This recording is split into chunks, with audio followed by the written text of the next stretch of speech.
There's renewed focus on safe streets and livable neighborhoods for all those who share this area every day, including people shopping, working, walking, biking, driving, and taking transit. Here is where the Heights Streetscape Plan has come into focus.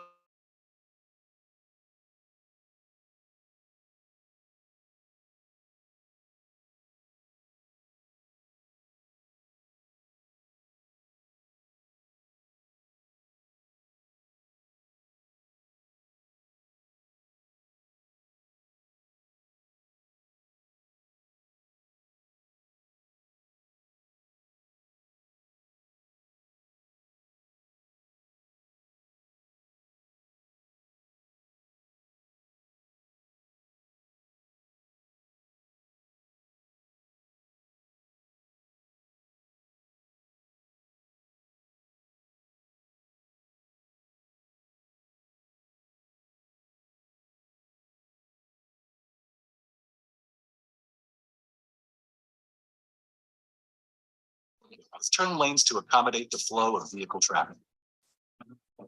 Your input and participation throughout the process is critical to identify and prioritize improvements to make the Heights District a safe, vibrant, and economically successful district of the community. This is why, as part of its streetscape project, the Hood River Urban Renewal Agency will host an in-person open house on April 22nd and April 23rd to discuss 3 design concepts for improving streets and intersections in the Heights. Your reactions and input as community stakeholders will be used to refine the concepts into a single shared district vision that best meets the community's project goals. The intent of these designs is not to provide discrete alternatives to vie against each other, but instead to present thematic concepts.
Heights is a special Hood River neighborhood and destination filled with history and diverse experiences. With its access to Oregon Highway 281, the Heights corridor serves as the traditional route from Hood River's down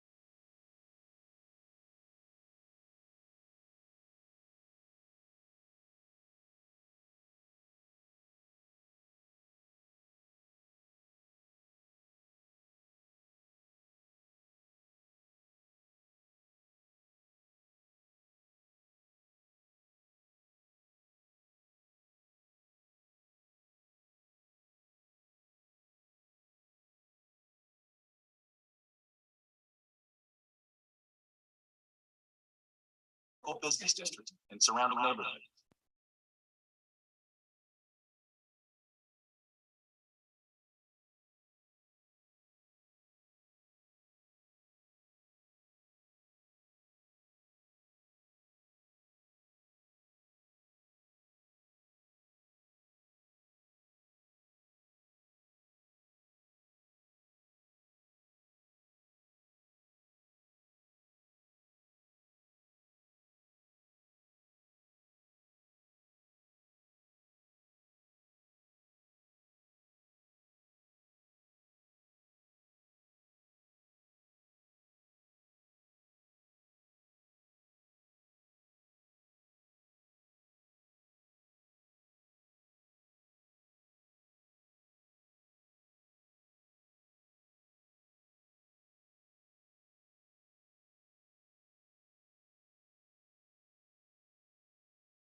To do that? Yes. Okay, there we go.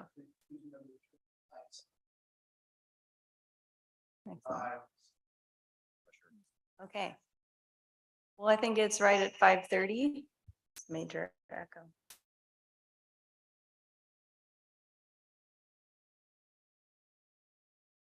And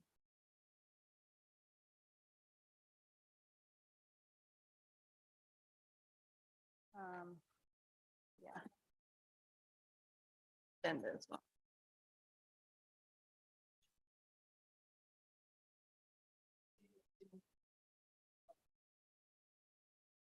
Sure, that would be. Yeah. Okay, yeah, 5:31, we ready? Call the meeting to order, perfect. So first we have, any agenda additions or corrections? Okay, perfect. And, Mike Caldwell is here. Okay, awesome.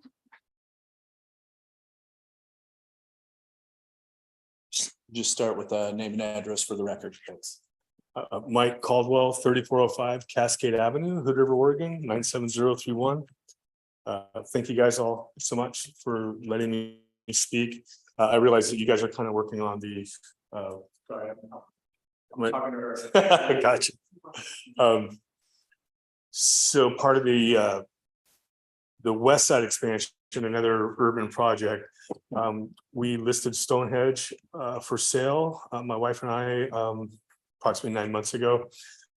We've ran it for almost 25 years now, and it's time to slow down a little bit. It's a pretty tough industry. And so we listed the property, had several different options come up, cancer wellness, psychedelic mushroom retreat, the proverbial $900,000 housing, 25 units plus, and then something very interesting, a workforce housing project coming out of Bellingham, Washington, a developer who's doing projects currently in Bend and Medford.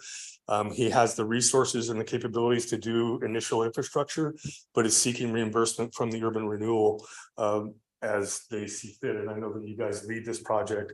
Thank you very much for your guidance and service. You guys are awesome assets. This gentleman is pretty impressive. He has a factory in the city of Portland that's being developed right now. It's already supplying the Bend project. It's prefab, gorgeous stuff. He's done several projects in the Pearl. And he's done amazing stuff down in LA as well. For Hood River to get something like this is pretty impressive, pretty cool. The Stonehenge property hit him very hard. It's a gorgeous piece of land. And he's going to use all of the assets that are already there to make a beautiful development for a large amount of housing, the highest density that we would see probably. Sean and I, that's kind of what we're leaning to. We would love to see Stonehenge operate as a restaurant. We tried for years to get Meadows or Mary Hill or somebody else come on board and just keep it the way it is, but it's a 140-year-old building. It's not there. It's just a skeleton, and we can't keep putting $20,000 a year into just general maintenance to keep it going. It's really sad. We've tried very hard to make it a great place for all these years, but we think we found something that would help the middle school find teachers, the police force find housing for officers. That just isn't happening. We have people in the community commuting over 45 minutes to an hour to get here to jobs that really aren't even up to Hood River pay. And this is some housing that the information has been provided as far as the percentage of local income. Hood River is on the higher side as far as wages go, not as high as Bend, but this gentleman is impressive and can build some housing that can really provide something that the governor has put a priority on. All the governments and counties are putting a priority on this. So I urge you not to let this slip by. Try to give this guy at least a good answer, because we're approaching the end of due diligence for him to just move on to another project. So it's real, it's dated like within a month or so, where he is just going to go on to the next town, who's they, places that are aggressively seeking his kind of build out. And that's fine. I mean, we're going to sell, but this is a chance to get something that Hood River badly needs. Hi, Jack. So in closing, thanks so much. Nice to see you, buddy. Any questions at all from anybody about anything? Is the Stonehenge building going to be saved at all? I doubt it. He has looked at that as a clubhouse, as something, but he's dealing with the same plumbing, electrical. I just connected to the Hood River City Sewer for 30 grand. It's an old building with a lot of need, and it sits exactly in the center of the project. It's in fact dead center of all footage. So in that way, there is a chance that's something that he's willing to look into for a manager's office. So It's not landmark, is it? it's not, no. That's an opportunity to get tax credits. There is that, absolutely, but that enters a whole nother. I mean, then you really invite people into your life that maybe not necessarily you want in your life, no offense. Can you tell us the developer? Tom Cody. It's called Moderni. Yeah, and there are packets available. I think everything was distributed. And he has quite the resume, some of the most architecturally like things you would see in Portland over in the Pearl are his.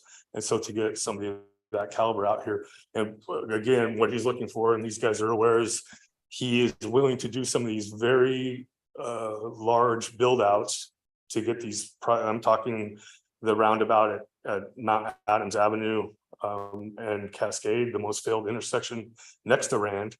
I think it's just horrible. I leave my place and traffic's backed up around the corner to try and make a left turn out that way. We all know that needs addressed. And then the build out of Sherman to the west to eventually connect over towards Franklin, but he would initially connect to Stonehenge. And those are big, but he has the resources and the teams to do that, but he is seeking for reimbursement from the urban renewal. And that's kind of how that is supposed to work. The main reason I like his density is because then that makes payback feasible. He's going to have a tax base that's going to be much larger than some of the other developments would have. So it's a feasible project. as far as, that's why we have extended due diligence twice to try and get him to have the project versus, not that psychedelic mushroom retreat doesn't sound awesome, but I don't know how feasible that is as far as tax base goes. So anybody else? Well, I guess I'd just like to comment that we don't actually have the west side. Yeah, I know that it's a little bit ahead of the Yeah. the apple cart. I know that we just wanted to kind of get it into your heads that this is out there and happening and the due diligence is. So if you have a way to, at least, he is doing what's called a deed restricted purchase. So it's this project or he won't do it. So it's not going to change and become a lower density, high profit thing for him. This is what he builds. He wants it to be a flagship for other cities. Because Hood River is, we all know, I mean, we love it here. We know that this is the place where you can build a project and advertise that and grow. So I hate to see Stonehenge. We tried hard. Meadows really wanted it, but they just don't have the labor. They don't have the people to come in and staff. So it's really sad. So. You calling me after him, Chair? Yep. Travis, it looks like you have a question or your hand is raised on Zoom. Yeah, I can't turn my video on. Sorry. It's stopped. The host is stopping me. You're not missing anything. So I'm just trying to understand. Your developer's looking for some sort of directional guidance, which obviously we're an advisory committee, so we can't, Right. He's just looking for like something warm a little bit. That's correct. That's correct. And I think, yeah, it's what he's looking for is, you know, is the urban renewal, are they on board if he commits to building this infrastructure? Are we participating in paying him back? And that's, you know, I think fair. That's does that help? Yeah. Yeah, Thanks. just that, that's great. Travis, you can join the video wise too. So Chair, if I could just comment a little bit. Thank you, Mr. Caldwell. It's great to see you again. That's what we're looking for is, before due diligence expires, is to get him happy that yes, there will be urban renewal funds available for a project this large. Obviously, it's not a hobby for people to build a $9 million project in addition to the purchase price of Stonehenge. So yeah, there needs to be urban renewal funds, and I think he's going to have enough units to provide reimbursement or at least tax base over the future of the property. Thank you, Chair. I just wanted to, well, first of all, thank you, Mr. Caldwell, for coming in and remind you that I think in June at your meeting, Brian Yank came, and this was the same project he was talking about. Yeah. And I thought Mr. Yank was going to send me some materials that I could forward on to all of you, because I think at that time we talked about. Yeah, I thought that could happen. Yeah, and so maybe as a follow-up, if you want to send materials, be happy to send them on. It's a little out of your scope right now because it is not part of a it's not part of an existing urban renewal district, but it's exciting to see what could be possible if we can move a West Side urban renewal district forward. So I think if we can get materials to send to this group, so you're all kind of aware. I'm also a little bit hesitant because I'm not sure what is still confidential in our conversations with Mr. Cody and what's moving forward. So I know that Dustin met with him this week. So the conversations continue, and we hope to maybe bring you an update sometime soon. Cool. Great. Thank you. Not to worry. That's good.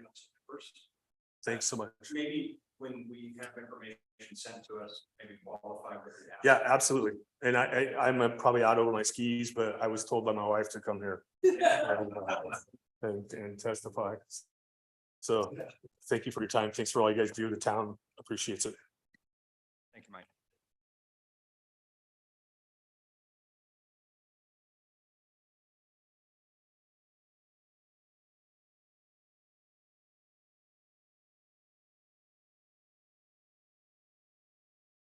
we're up to the point where we're talking about the minutes.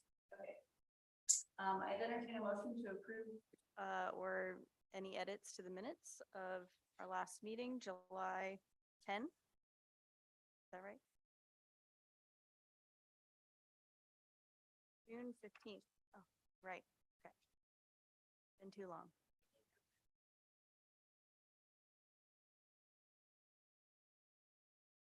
I'll second.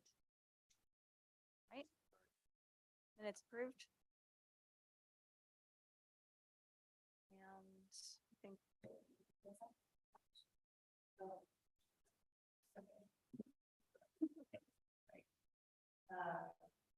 All in favor? Aye. Thanks, Travis. And now we've got, moving on to over to our administrator of the landscape phase design. Pass it on down this way. Thank you all. I have a quick informational update for you. To kick this off, I wanted to, we have some media actually that was from last year, but I thought, you know, after a year, it's a good opportunity to give you an up-to-date where we've been in the last year, where we came from, and this kind of combines right into current status and what the next steps will be. So really also for those at home and those who've been following, this continues to get some traction out there, and I feel like we've gathered a new kind of season of followers out there in the real world, and so this provides a little opportunity to bring them up to speed on how we've arrived at phase 3, the streetscape and preferred design, which we're going to share with you, and then and what the next steps are. And we probably need some audio. Yep, this could go poorly.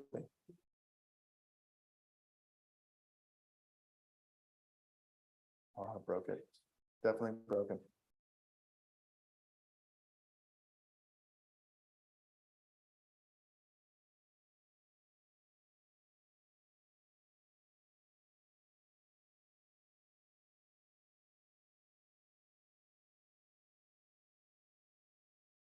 Well, we don't have, oh, there we go. Traditional route from Hood River's downtown to the Hood River Valley. Many agriculture and forest industries are served by Highway 281.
Anybody can hear me? I've lost all audio.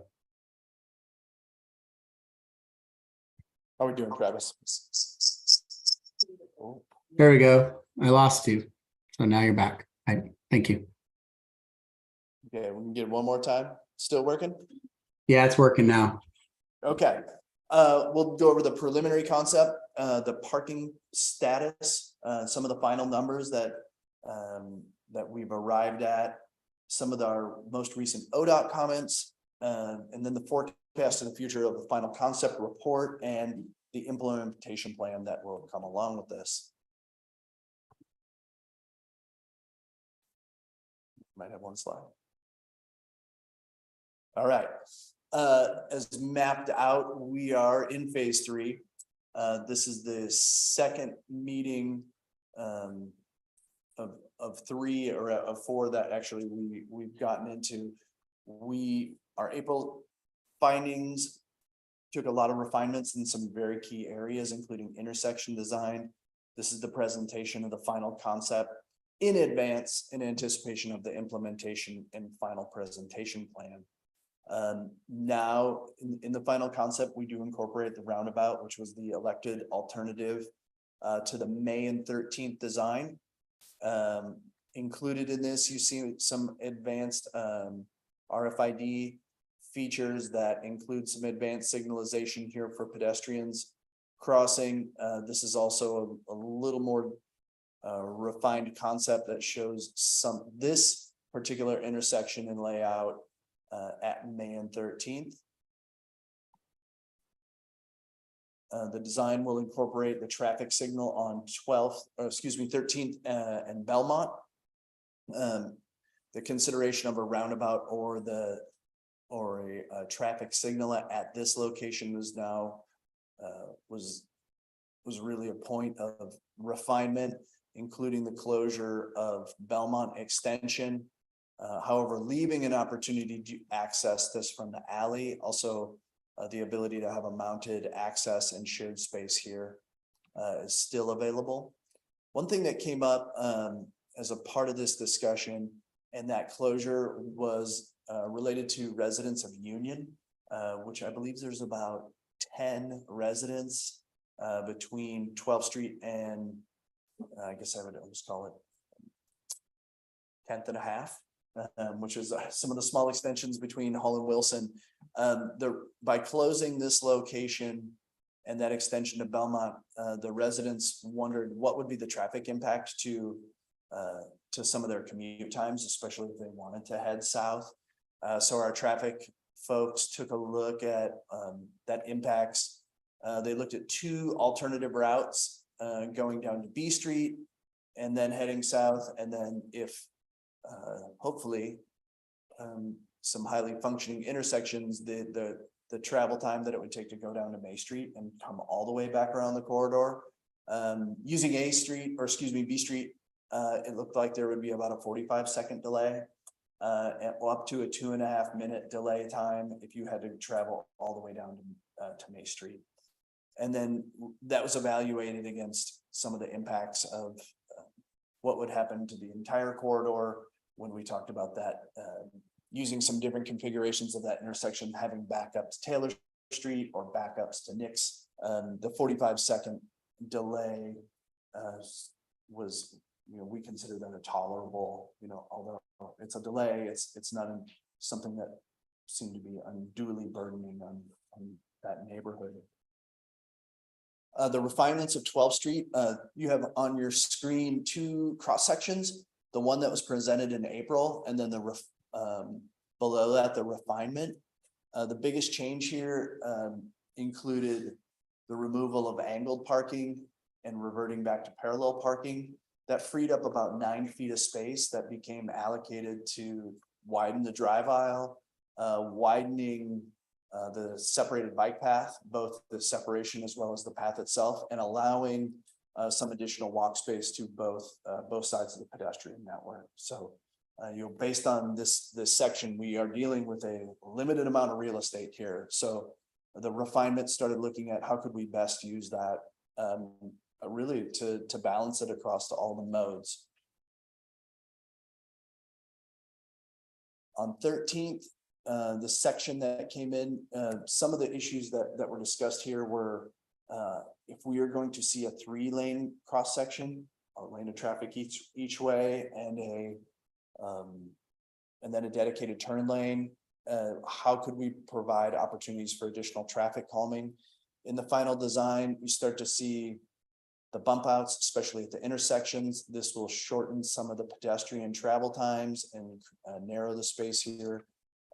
You see some smaller islands and medians incorporated into this area to reduce the apparent width of the street, and to provide some areas of kind of island destinations for walkers if need be.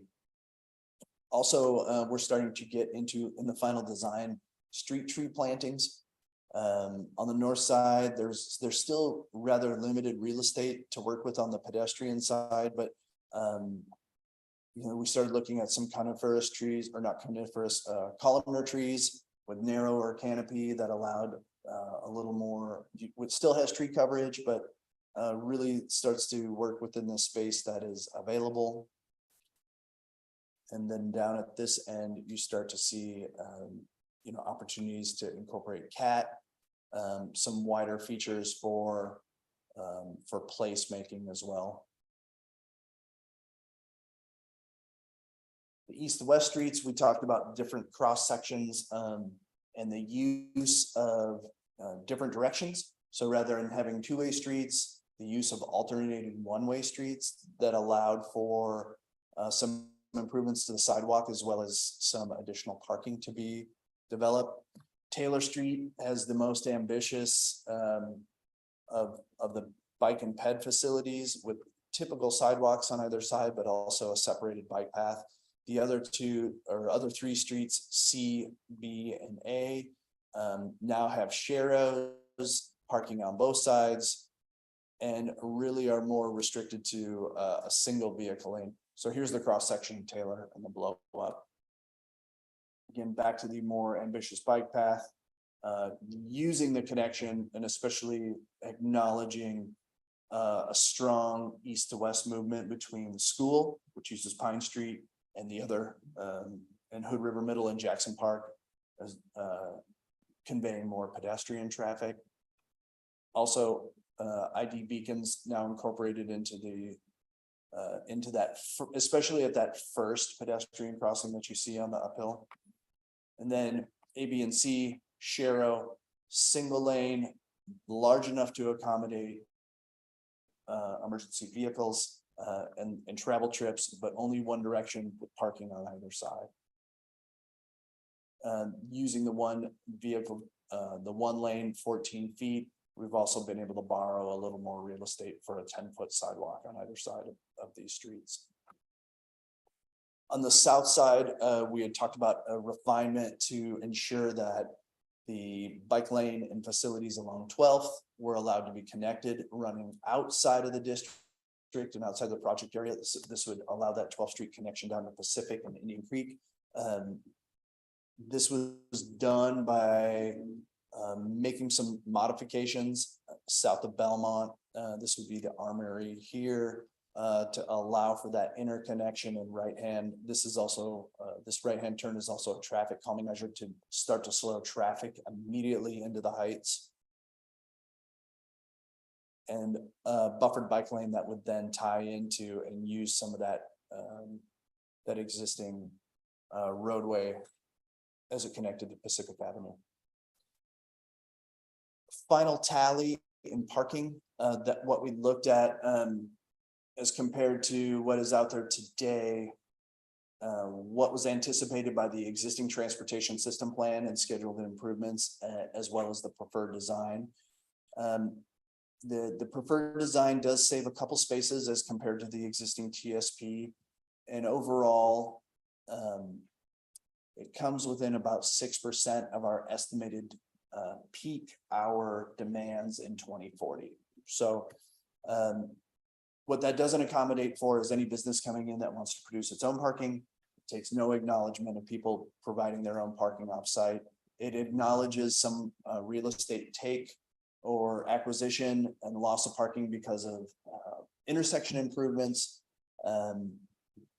And it does include a couple space adds to the east-west streets, the ABC streets that were included. So total parking on and off street, we expect, and as it is today, a 2040 demand of 714 spaces. You're looking at about 657 now. Or excuse me, 657 demand, 619 provided now.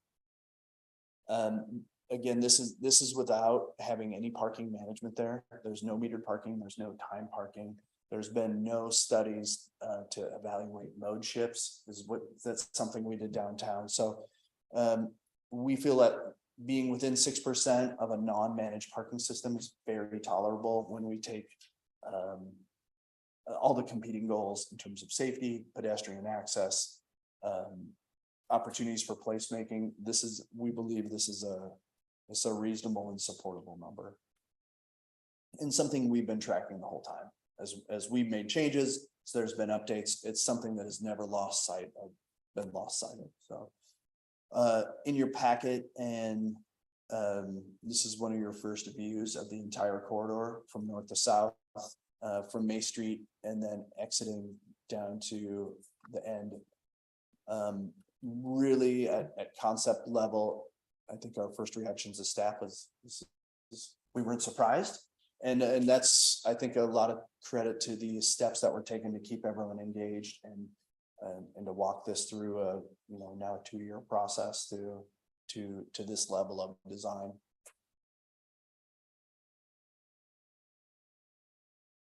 We did through 2-year process, we had a constant conversation with ODOT. Currently, this is a state facility.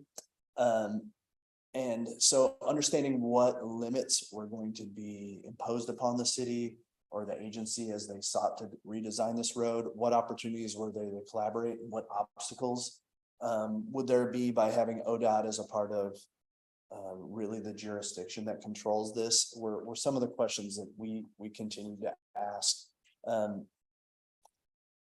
In order to do this, the agency will have to have a number of design exceptions. These are variances, request away from ODOT typical standards, which both in the intersection design, the lane width, the use of parking on the road, these are all things that are departures from what ODOT does. The intersections both have things that make ODOT nervous, or they don't fit within the typical ODOT standard manual. We expect that they will be submitting some information from ODOT administration that discusses the likelihood and need for a jurisdictional transfer. The idea that this would then become a city facility, a city owned and operated facility rather than an ODOT facility.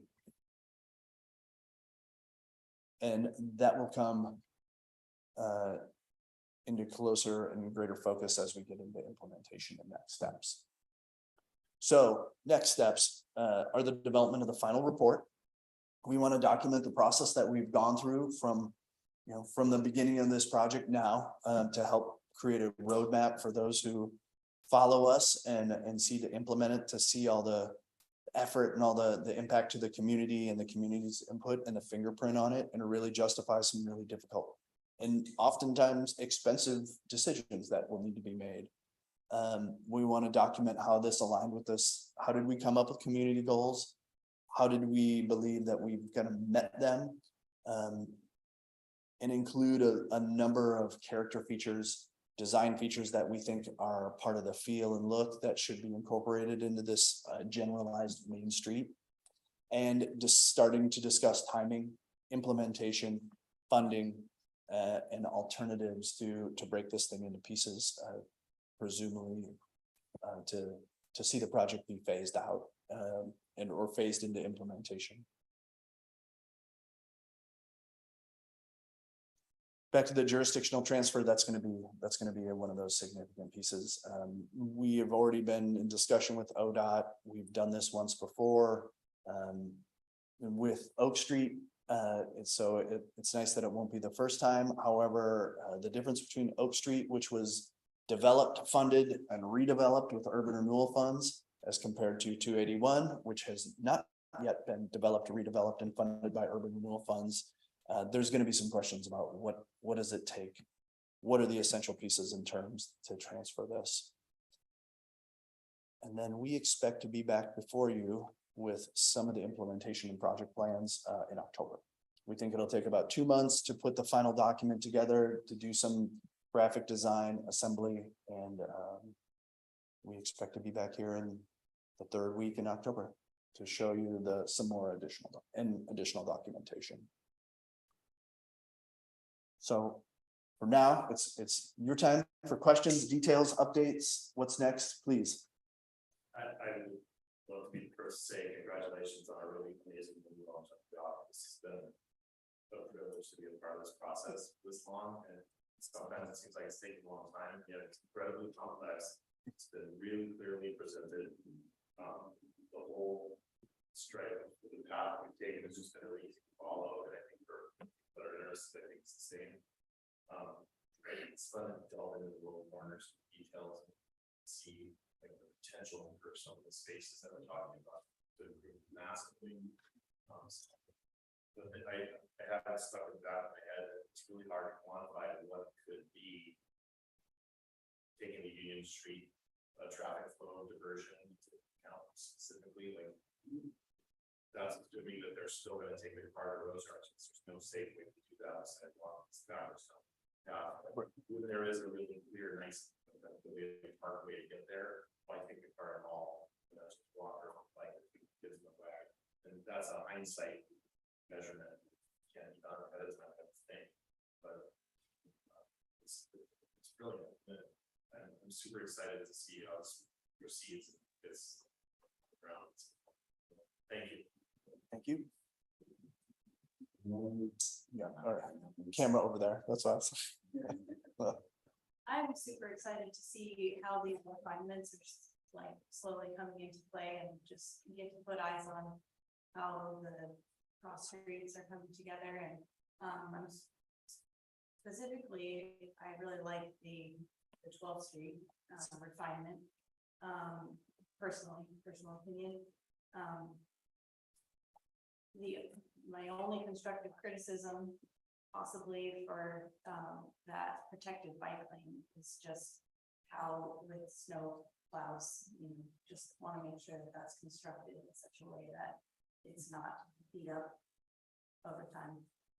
But other than that, I think that's a really nice, widening that main traffic lane, but still making it very accessible to pedestrians, kind of evening out those different modal lanes like you described.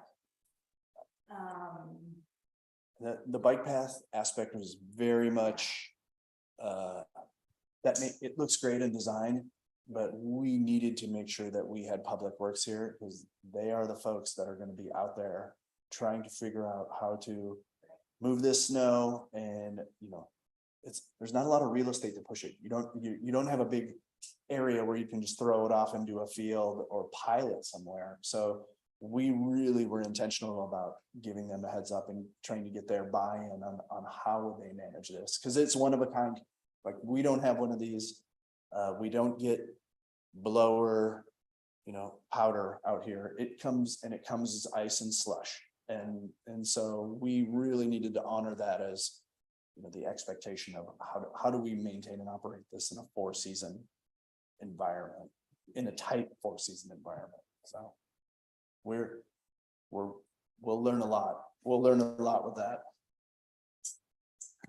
Other comments about this kind of preferred concept plan as it's in? What I commented to you already about the letter came in today from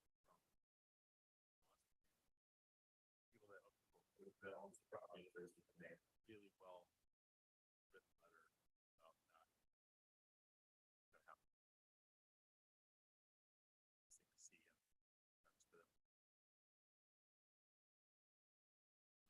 It's not one of the easier conversations to have when someone is, aspiring to buy a home here, which is can be borderline miraculous in an effort regardless of income, and to call them and say, have a conversation. Like, this is what's coming. Like, congratulations, you're in contract on a home, and here's a roundabout that may want to coexist there. That they were really great in trying to reconcile those things. So it was a challenging conversation, and they really had a great perspective on it. So we were happy to get out and speak with them. I was happy that I got to talk with them before they learned it in a meeting like this, that they were able to hear it from a person. So.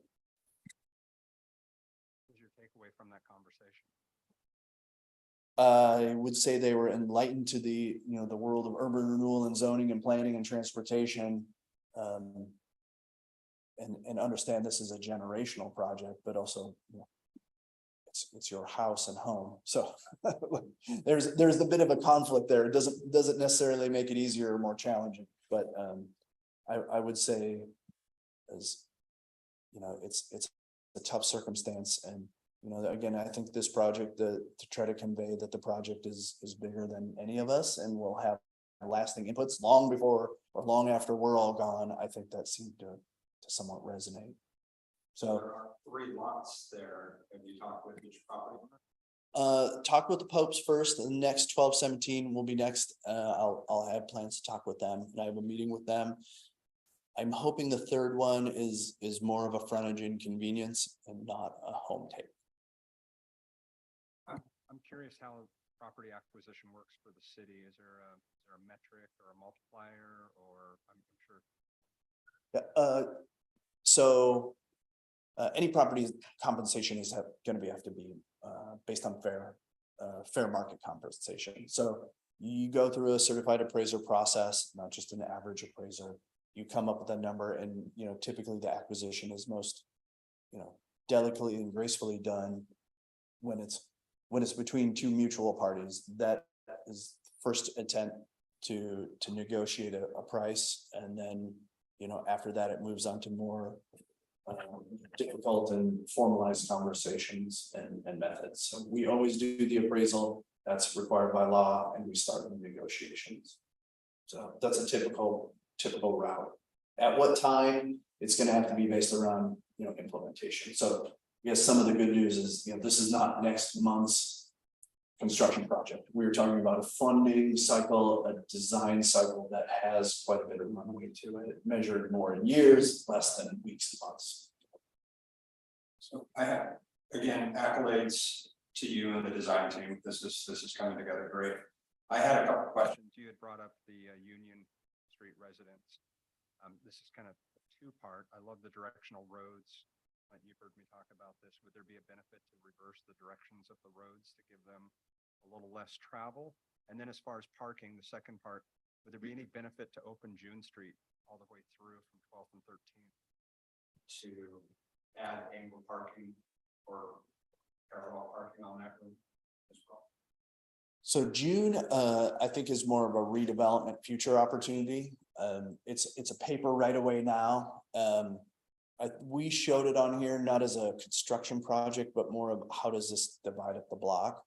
In terms of the directions of the one-ways, I think the reason why we ended up with the one-way at A Street going to the east really had to do with trying to pick the natural flow for Taylor moving to the east. That if we start flipping them and we do alternates, Taylor starts moving in the opposite direction. I think we saw that as currently the culture wants to move Taylor to the west. So if we flipped A Street going the other way, Taylor, and we alternate, Taylor ends up being only eastbound. And I think our assumption was culturally that would be a pretty difficult ask for folks to only go Taylor eastbound. We felt like it was the more natural flow to the west. And that really set the stage for how the alternates started setting up. Also on the Belmont side, the ability to make a left-hand turn and turn back on the Belmont South intersection also made that direction a little more palatable, that you can go back to the east once you cross through the corridor in a protected turn bay and make call it a semi U-turn. I wouldn't even call it a U-turn, more of a reverse of direction, so. So that's really how we started setting the east to west directions.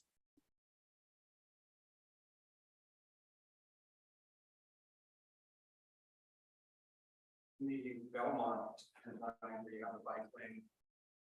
Running east, does it just go up onto the sidewalk and cross over to the placemaking station to get over to 12th Street? Yeah. Or- And on the Belmont section, it's the closed section is just kind of left open for now. We don't have a final design for it. Certainly you have an opportunity to take a bike through it. I would expect the cross sections. So the Belmont cross section and the TSP outside of the corridor, we expect to have some sort of bike facility in the future. So having that crossing at that location would be the best connection to more of the regional arterial. You know, the neighborhoods of A, B, and C are really kind of, they're more insulated neighborhoods. They're not particularly connected outside. So we wanted to be mindful about not pushing traffic through there. You know, A, B, and C have no sidewalks, no curb, no gutter, and they're really quaint. They're quaint, quiet streets. However, they have no facilities to start accommodating cut through traffic. So to think about putting a bike lane through A, B, or C is basically taking the entire roadway width and dedicating it to a bike lane.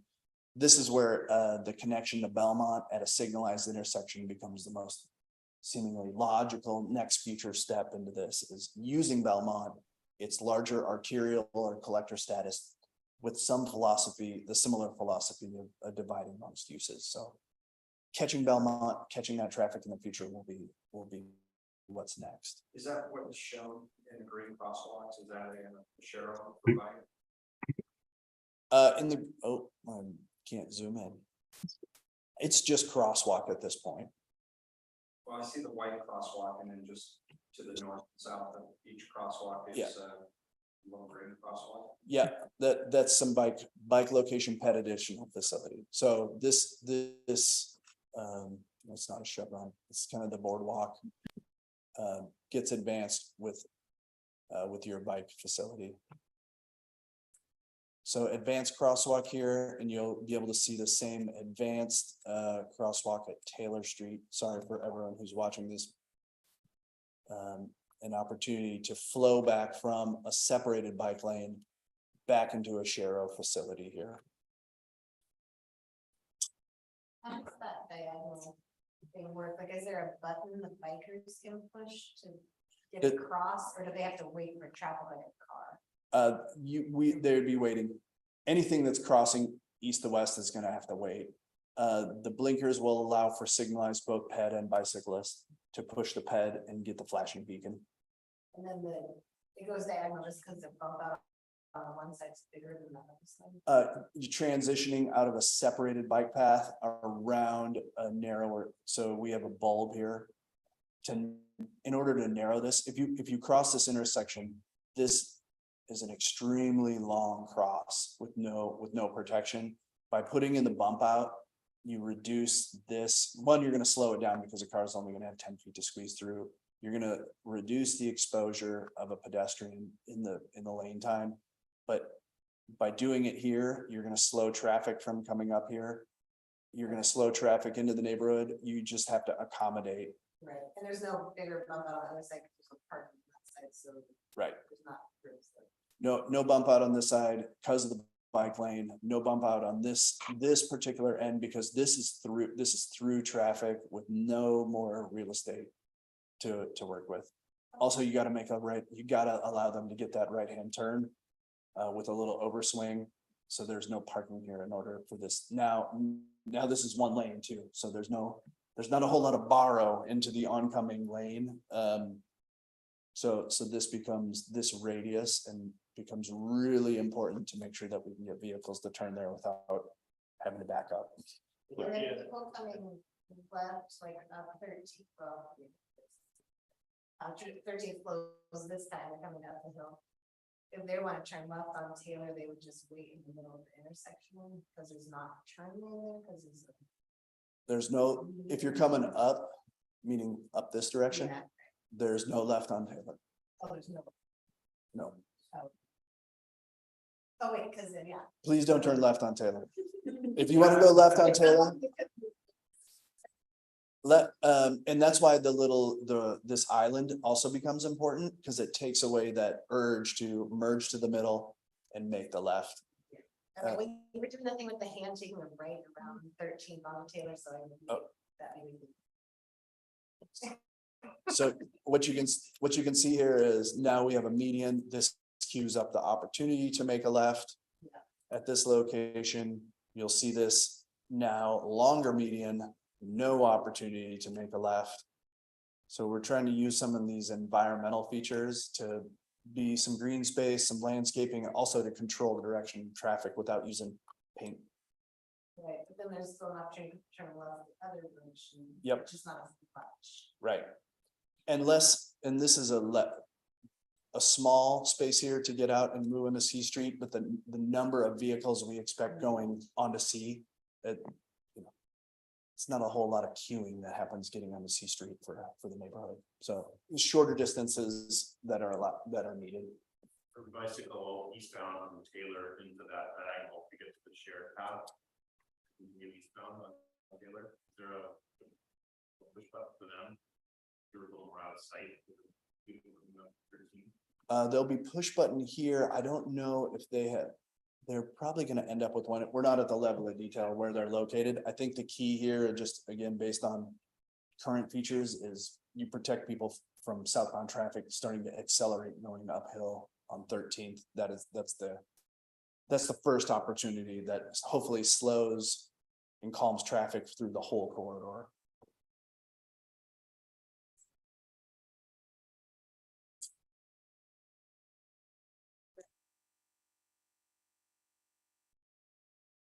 Justin, I just want to also thank you for the plan, and thanks for responding to our comments. It's obvious all considered them and bad. The rest, I appreciate it. It's a great. A couple of comments, well, questions. First of all, the staff memo mentions a potential bus pull out. Mhm. Can you zero in on Yep. that? I think it's on 12. I think we have one on 13th. So built in right here, advanced longer queue and access section. For CAT. And then the turn-in bays, that was one on 13th. They have a route that goes down Belmont. That we started to, that we really wanted to take advantage of, and then. Down here on 12th, you have a couple spots for access, I believe. I think the 13th was the main one. And that, Has there been consideration of loading and unloading zones and Uber drop-offs and FedEx? yeah, I mean, on 12th and 13th, I think part of that service end of this is really the alley. I mean, I think that's like the power of the alley. We had a number of people saying you need to convert the alley to pedestrian only. And I think our response was, these east and west streets really are the workhorses for local deliveries along with the alley. We've had a number of people that we needed to move out of there. They found it really effective place to do business too. So hopefully using some of the on-street parking that's available in the alley and the side streets alternatively, I think that becomes your localized workhorse of service and delivery. And ODOT's comments were somewhat critical, perhaps. That's something about the lanes are too narrow on 13. They don't like the narrow lanes. Doesn't fit the ODOT box. So is there a plan B in case we don't get a transfer jurisdiction? Can we narrow the sidewalk? It's not a deal yet. I think they're gonna have a hard time approving it through the ODOT standards. So I think the expectation is jurisdictional transfer becomes just an essential piece for That's what I was gonna ask. It sounds like that's not optional. That's happening. I think that's our expectation. I mean, just given the development of a plan that really, we think buys into the goals and articulates the vision. I think that was our number one priority. It wasn't to appease ODOT. So it was, once the vision was articulated, can it go through an ODOT process? It wasn't, let's have a community vision based upon ODOT regulations. And so I think we're just coming to that, I think we had an early recognition that the transfer was going to be essential. It's just becoming more clear that, that the community's vision is departing from ODOT regulations, and that's not particularly surprising, but I think they've, to their credit, they stuck with us the whole time. They provided comments both in terms of ODOT regulations as well as their role as practitioners and engineers. And they've been super helpful, and we've just been both agencies, I think, have been really candid in kind of their needs. They need to make sure that they follow their rules and regs. And I think our staff and project team was really candid, saying we need to follow the will of the community, and then we can see where it goes from there. So I think it's just becoming more clear that we call it the JT. The JT is becoming closer to the inevitable. So we hope to do that gracefully and in harmony as organizations. I wish you luck on that. Thank you. Another Last Another question. comment. Sorry, I'll let you go, then I'll go. My last question is, the green in the middle of 13th, is that landscaping or paint or? Yeah. Oh. Oh, landscaping in the middle of 13th. I would expect it to be planted. Okay, No, no, it's not paint, I think this is raised medium. which brings me to my actually last comment. Can you flip over to the legend? There's a lot of green on the map, and I recognize bike paths are traditionally green and landscape is traditionally green, but maybe you could have some distinction on the legend or something. Okay. And if that's my only criticism, great. Yeah. If we just, we're off of hatching, that we're doing awesome. So again, really like the plan. Thank you. Thank you. Yeah, I think the plan's fantastic. I think there's some misconception still in the community about angled parking. That's just more informational. I guess on Hood River Happenings, there's people upset about that. I think because that was, I can't remember, there was some dialogue between the two, parallel and angled parking. And just as an FYI, I think there's people still thinking that that's happening and concerned about that. Yeah, spirited community discussions happening in the social world. The angled parking was something that was considered in April as it came back. It allowed for more parking to be on site, but what it did result in is the backouts. I mean, you see angled parking downtown, you see angled parking White Salmon on Jewett. So it's not particularly novel, but so the backout issue wasn't particularly a concern. It was really more the amount of real estate it was going to take, up to 20 feet in a 60-foot right of way was going to be for angled parking.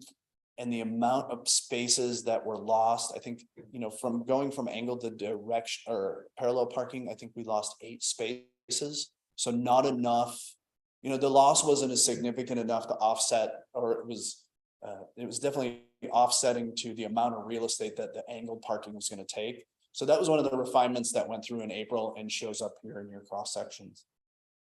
That provides more pedestrian and cycling.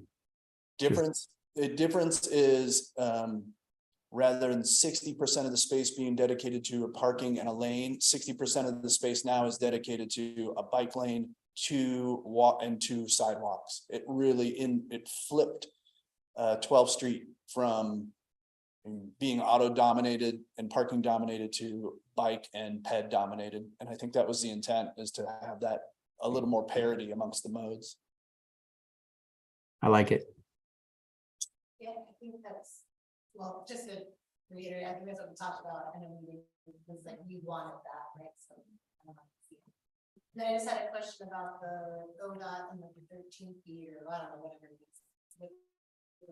Like what, what's their reasoning for wanting lighter lanes, and is it something that we don't really need, because like, it's reasonable to not have their That's- recommendation. Yeah, it's just it's a wider lane. It accommodates a larger vehicle, and for us, a larger, we're not talking about trying to control speeds on the interstate has a 12-foot wide lane. So it goes 65 miles an hour. We're not trying to accommodate speeds at that rate. We're trying to calm traffic, not, They don't have different. they Interstates and. they do, but it won't go down to 10 feet. So, But semi can still fit down to the feet. yeah. We require 12 feet for a fire engine. Well, a 10-foot turn lane. So they're talking turn lane, not both of them. So, Oh, as far as emergency services, you have 12 feet for 12th Street, you have 14 feet for east and west. It's the turn lane that makes them nervous, not the travel. not the travels. So, again, great design on the, I like the bike lane, how it comes out of 12.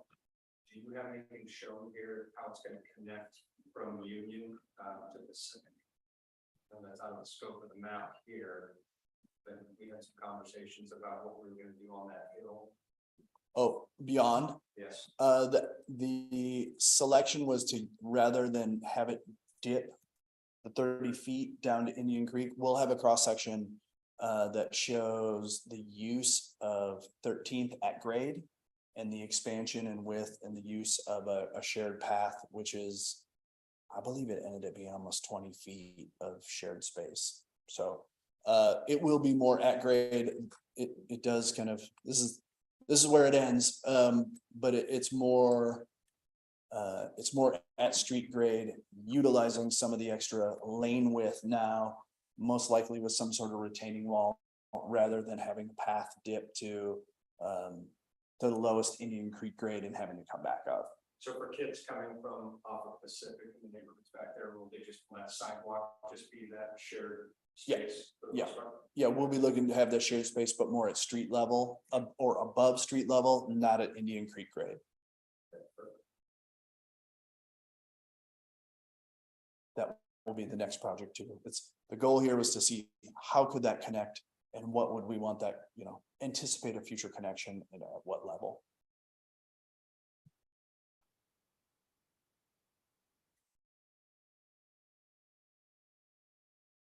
Anybody else? Everyone's covered everything on my list already. I did, as mentioned, I was here on Monday for the city council meeting about urban, the west side. But I also saw a slightly revised version of this presentation. It's great. I'm excited to have been part of this process thus far. And thank you. One thing, I guess, would be, is there any circumstance under which a jurisdictional transfer would not happen? Like, just to clarify, it's either gonna happen or won't. And then nothing will happen because ODOT won't approve anything. Well, if we got stuck in a position where we couldn't, say a jurisdictional transfer became impossible. We would have to go back and revise the plan and make new plans that were based around that. Or the other alternative would be some revelation that ODOT all of a sudden is completely accepting to our rules and the local home rule authority that we have and the goals of the community without having to push it through their regulations and doesn't feel compelled to uphold their regulations. Okay. So there, I mean, It could. mathematically speaking, it could be a possibility, but I think realistically unlikely that either of those two happen. Regardless of the width of the lanes, there sure are a lot of crosswalks. And I don't think ODOT likes crosswalks. There's a challenge. And certainly you have to have a safe distance. You have to have a crosswalk that is not only accessible on one side, but not only to get into the road, but to get out. And there's a lot of sensitivity around that, both on this stretch as well as Oak Street as well. So, and up to through Cascade. So I think we have a pretty balanced approach here. It's been in 2 years of thinking about it, so. We're excited to see it become reality. So.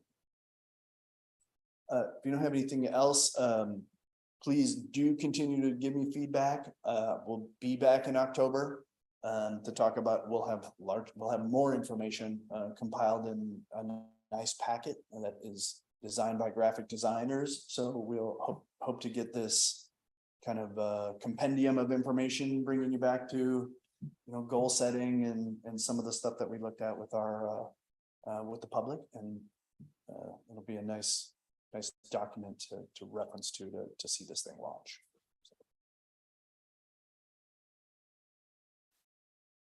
Thank you. Or do you have anything to add?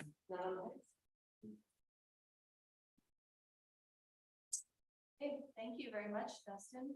Appreciate that. Good conversations surrounding the plan.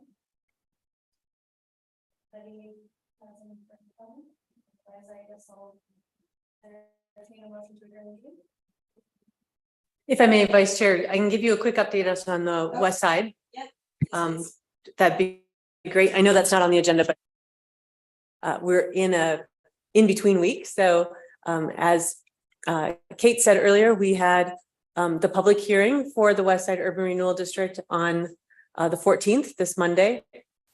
And we had some folks who came and testified in advance of that, or in support of that. We also received some communication from a couple of the districts. So the library district provided comments and what's called recommendations. And then CAT did as well, the Columbia Area Transit. And then the West Side Fire District sent a note just saying they neither supported or opposed the district. So those were the 3 agencies that provided comments. At which point council had to decide whether to accept, reject, or modify all of those recommendations. So they went through that process. Some of the comments that they received from the library, they really had to reject because they were not legally possible. Some of them were asking that the library district not be impacted by the urban renewal, or that their share of the foregone tax revenue would be changed in some way, and that's just simply not possible through the ORS. So that was a good conversation with council, and now we have the kind of final draft of that ordinance. The second reading and the adoption of that ordinance would happen on August 28th. But in the meantime, the county, it's not a public hearing, but the county will have this is on their agenda for Monday, the 21st. And they will also they will consider a resolution to support the district or not. And the reason we have to go to the county is because part of the district includes unincorporated area. So lots of meetings this month surrounding the West Side Urban Renewal District process. If the county goes with it and the city council adopts that ordinance, the district itself would start on January 1st, 2024. So this has been, you've heard about this now for well over a year. And it's very satisfying to see it come to this point. So thank you for being on this journey with all of us. And Abigail, if my memory serves me right, the city needs to adopt the district in August in order to implement in January. Right. So if the city adopts this adopts the ordinance by the end of August, it takes effect 30 days afterwards because it's not an emergency ordinance. And it has to be done by September 30th for the district to begin on January 1st and to use the 2022 tax rates as the baseline. So that allows us to begin early with the starting of the 3% that we would be capturing. If we miss that, then we'll have to wait a year and then the district would not be able to get that. It would have to freeze the levels at the 2023 tax rate. So that's the sensitivity to the time. With regards to Mike Caldwell's Mhm. request, so we're gonna expect some material shared from him, and then, with the west side area potentially Right. coming into effect, I'm just curious what our timeliness response to him. Yeah, it's certainly share information. It's still kind of a strange request in that, generally developers do not approach you know, the advisory committee or even the agency to say, here's what we're looking for.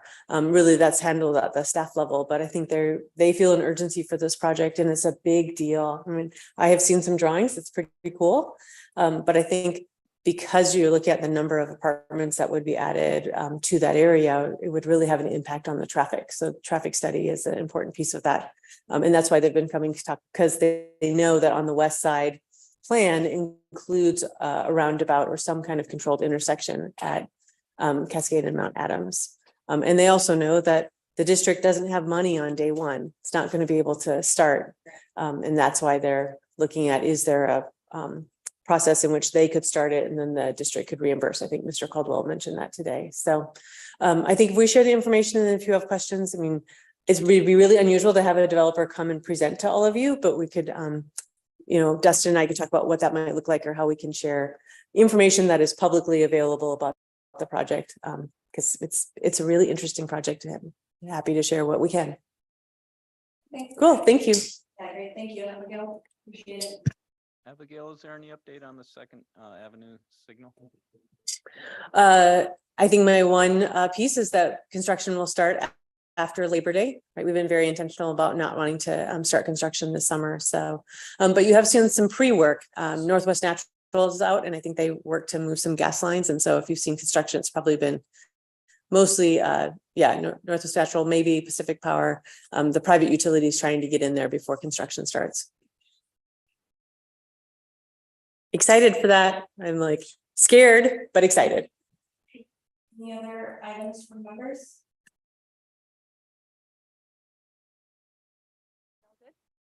Okay, thank you for a great meeting, everybody. Yeah, meeting adjourned. Thanks, everybody.